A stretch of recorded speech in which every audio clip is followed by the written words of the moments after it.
Gouvernement d'action, les partenaires financiers et techniques viennent en rescousse pour accompagner le Tchad à amorcer le virage du développement durable et booster l'économie nationale. Pour ce vendredi, 2 importantes conventions sont conclues entre le gouvernement et 2 partenaires clés du Tchad au développement. Le premier protocole d'accord qui vise la mise en œuvre de la phase 4 du programme de gestion des eaux de ruissellement dans la partie sahélienne du pays et garantir la durabilité et la pérennisation des acquis dans les zones cibles est paraphé entre le ministre de la prospective économique et le directeur de la coopération suisse au Tchad, Romain Darbeley, pour un coût de plus de 3 milliards de nos francs.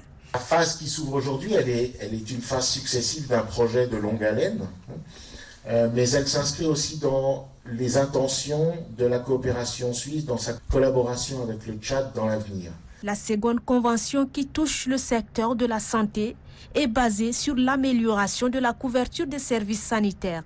Ce projet, qui couvrait à une époque récente 8 provinces du Tchad, s'élargit dans ce présent accord conclu entre le ministre de la prospective et le représentant résident de la Banque mondiale au Tchad, Racine Pertev, à 12 provinces.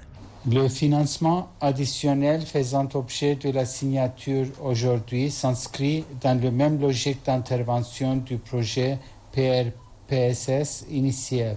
Il s'agit de l'acte 3 d'un don de l'Association internationale de développement IDA d'un montant équivalent à 150 millions de dollars américains, dont 100 millions alloués au renforcement du système de santé du Tchad à travers la stratégie de financement basée sur la performance. Des accords d'envergure qui, selon le chef du département de la prospective économique et des partenariats internationaux, Moussa Batraki, couvrent des domaines primordiaux. À la fin de cette année, nous aurons un plan national de développement qui va couvrir la période 2024-2029.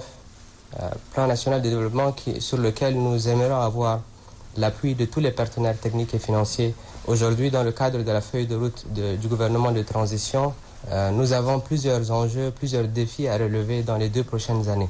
Le ministre de l'élevage, Dr Abderrahim Awad Ateib, et la secrétaire d'État à la santé et à la prévention Zénab Béchir Moussa, qui expriment leur gratitude au nom des bénéficiaires, souhaitent l'accompagnement permanent de ses partenaires pour améliorer davantage le tissu économique et garantir le bien-être des populations.